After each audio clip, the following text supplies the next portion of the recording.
मुजाहिद भाई, ईद मिलादुन्नबी सल्लल्लाहु अलैहि वसल्लम काफ़ी करीब है। शहर में तैयारियां भी चल रही है, शहर ही नहीं सारे आलम इस्लाम में आशिकाने रसूल इस दिन की तैयारी कर रहे हैं। मुमरा कौसा में भी ज़ोरों शोर से तैयारियां चल रही हैं। खैर कोई फाउंडेशन हर साल इस मौके पर कुछ खास करते हैं, चैरिटी के काम करते हैं। तो आपका इस मुक़द्दस दिन को लेकर, आलम इस्लाम के लिए अहम दिन को लेकर क्या मैसेज है आपका? इसमें अल्हम्दुलिल्लाह आदिल भाई खैरका फाउंडेशन की जानिब से इस साल पूरे महीने में 12 मेडिकल कैंप यानी फ्री मेडिकल कैंप अल्हम्दुलिल्लाह किए जाएंगे। इसके अलावा खैरका फाउंडेशन 1200 मरीज़ों का फ्री डायबिटीज़ टेस्ट कर रहा है। इसी के साथ 15 सितंबर को इंशाअल्लाह अज़्ज़ा वजल हम प्लांटेशन ड्राइव भी रखे हैं, जिसके अंदर यानी शहर में मुमरा में यानी प्लांटेशन किया जाएगा। नौजवानों के लिए क्या मैसेज है, युवाओं के लिए? क्योंकि हर साल मोइन मियाँ साहब किबला मीटिंग्स के ज़रिए, मैसेजेस के ज़रिए इस दिन को किस तरह से नौजवान मनाएं, क्या ना करें इस दिन पर, कैसे एग्जाम्पल सेट करें हम गैर मुस्लिमों के लिए, गैर कौमों के लिए, इसके लिए हमेशा मैसेज देते रहते हैं। आपका क्या मैसेज है? देखिए, हम अपने बड़ों के स्टेप्स को ही फॉलो करें और जो हमारे बड़े करने का तरीका हमें बताया है उसी हिसाब से हम इनको यानी जुलूस में मनाएं। यानी जुलूस में हम वही काम करें जो काम यानी हमें करने चाहिए और वो काम ना करें यानी जिन कामों से हमें मना किया गया है, यानी कोई खुराफाती काम, म्यूज़िक का काम, इसके अलावा जो है कोई फिर इस तरह से ना डीजे लगाए ना म्यूज़िक चलाए, ये सब काम ना करें।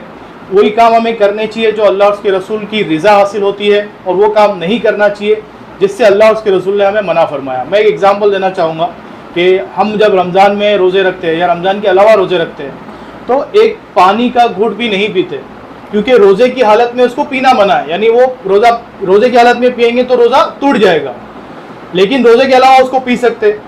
तो ये सब जो चीज़ें हैं म्यूज़िक से रिलेटेड, डीजे से रिलेटेड, ये तो भाई शरीयत में है ही नहीं, इसकी कोई वजूद ही नहीं, इसकी कोई ज़रूरत ही नहीं।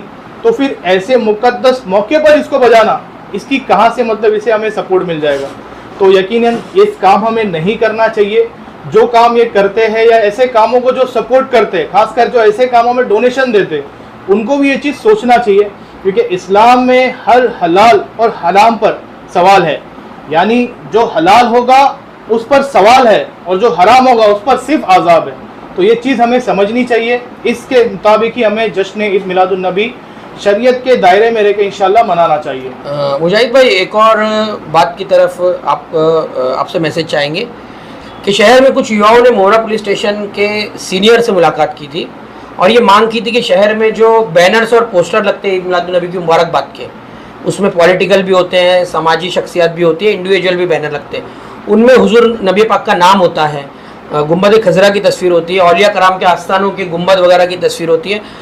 जुलूस के बाद वो बैनर कहीं फेंक दिए जाते हैं, जैसे मनपा उनको उठाकर लेके जाती है। अभी बरसात का मौसम है, हवा चलती है, वो बैनर टूट के सड़क पे गिरते हैं, तो काफ़ी बेहरमती होती है।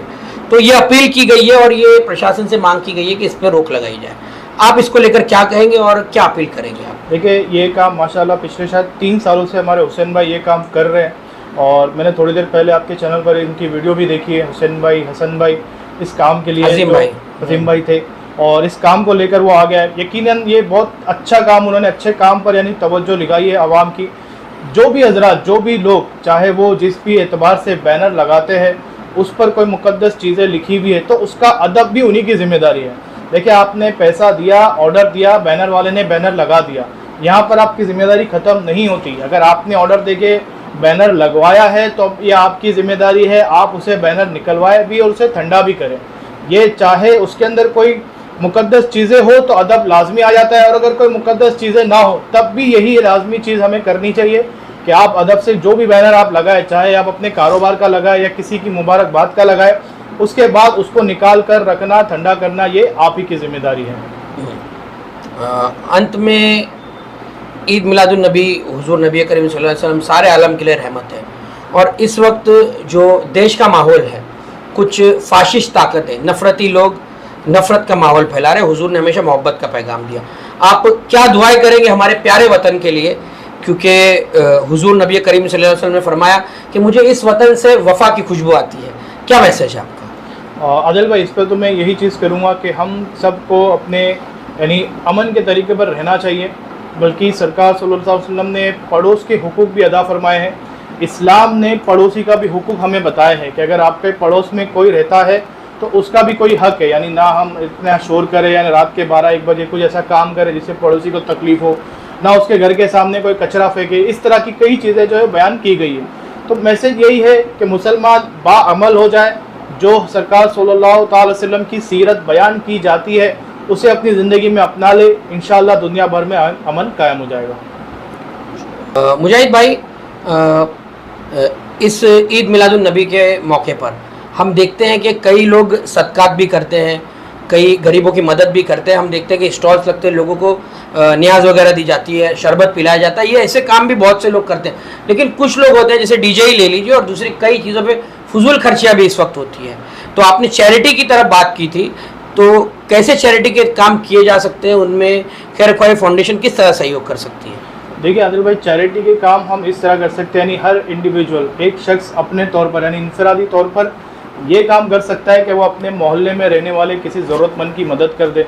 अगर आपकी कोई ग्रुप है, आपकी कमेटी है और आप कोई ऐसा काम करना चाहते हैं, आप अपने अहले मोहल्ला में देख लें कि आपके अहले मोहल्ला में कोई ऐसा ज़रूरतमंद है, कोई परेशान है, कोई हैंडीकैप है, कोई डायलिसिस का मरीज़ है, या कोई ऐसा पेशेंट है जो बिस्तर पर है, या उसके अलावा कोई ऐसा मरीज़ है जिसे महीने में 2-3 हज़ार की दवाइयाँ लगती हैं।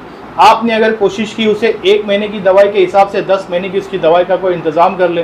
किसी बेवा के घर के राशन के लिए आपने 1 साल के लिए कोशिश कर ली, 1 साल का उसके लिए राशन का इंतज़ाम कर लें। कोई स्कूल के बच्चे के लिए अगर आपने कोशिश की उसकी फ़ीस का इंतज़ाम कर ले। जैसे मैंने एक एग्जाम्पल इससे पहले भी एक शख्स को दिया था कि एक डीजे पे अगर 1.5 लाख रुपया खर्चा हो रहा है और मुमरा में हमने सिर्फ 10 डीजे को अगर पकड़ा तो वो तकरीबन होता है 15 लाख। 15 लाख रुपए में आदिल भाई शहर में चैरिटेबल लैब कायम किया जा सकता है।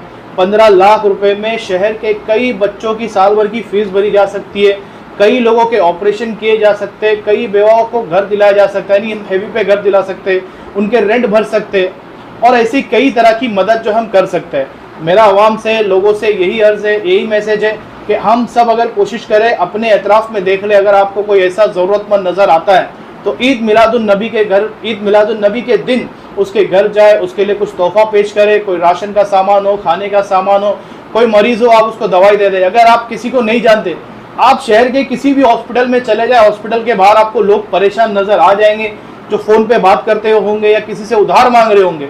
आप देखकर शायद अंदाज़ा लगा लेंगे, आप चले जाए, मुलाकात करें और उसका बिल भर लें। आप उसको नहीं जानते, लेकिन उसके दिल से जो दुआएं निकलेंगी, इंशाअल्लाह हमारा ईद मिलादुन नबी मनाना, अल्लाह करे कि ऐसा ईद मिलादुन नबी मनाना अल्लाह की बारगाह, अल्लाह उसके रसूल की बारगाह में कबूल हो जाए।